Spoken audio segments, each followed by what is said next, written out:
बहुत समय पहले एक छोटे से गांव में आचार्य आनंद नामक एक युवक रहता था। वो बुद्ध के शिष्यों में से एक था जो हमेशा ज्ञान और सच्चाई की खोज में रहता था। एक दिन आचार्य आनंद ने बुद्ध से पूछा, गुरुजी, जीवन का सबसे बड़ा रहस्य क्या है? बुद्ध ने मुस्कुराते हुए उत्तर दिया, जीवन का सबसे बड़ा रहस्य है धैर्य और आत्मविश्वास। आचार्य आनंद ने ये सुनकर सोचा, ये तो बहुत सरल है, लेकिन इसे अपने जीवन में कैसे लागू करूं? कुछ ही दिनों बाद गांव में एक बड़ी समस्या आ गई।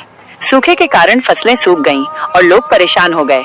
आचार्य आनंद ने सोचा, अगर मैं अब हार मान लूं, तो यह मेरे गुरु की शिक्षा को विफल कर देगा। उन्होंने लोगों को एकत्र किया और कहा, आओ मिलकर एक योजना बनाते हैं। हम पानी की एक नई व्यवस्था करेंगे ताकि हमारी फसलें फिर से हरी भरी हो जाएं।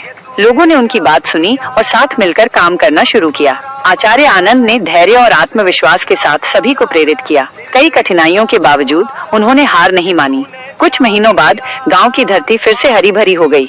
लोग खुश थे और आचार्य आनंद ने अपने जीवन में बुद्ध के सच्चे संदेश को जीते जागते उदाहरण के रूप में देखा। बहुत समय पहले एक छोटे से गांव में आचार्य आनंद नामक एक युवक रहता था। वो बुद्ध के शिष्यों में से एक था जो हमेशा ज्ञान और सच्चाई की खोज में रहता था।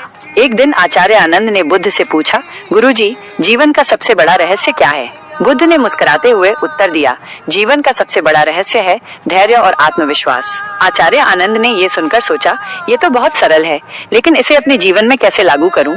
कुछ ही दिनों बाद गांव में एक बड़ी समस्या आ गई। सूखे के कारण फसलें सूख गईं और लोग परेशान हो गए। आचार्य आनंद ने सोचा, अगर मैं अब हार मान लूं, तो यह मेरे गुरु की शिक्षा को विफल कर देगा। उन्होंने लोगों को एकत्र किया और कहा, आओ मिलकर एक योजना बनाते हैं। हम पानी की एक नई व्यवस्था करेंगे ताकि हमारी फसलें फिर से हरी भरी हो जाएं। लोगों ने उनकी बात सुनी और साथ मिलकर काम करना शुरू किया।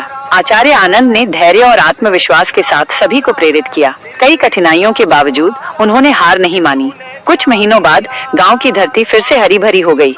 लोग खुश थे और आचार्य आनंद ने अपने जीवन में बुद्ध के सच्चे संदेश को जीते जागते उदाहरण के रूप में देखा।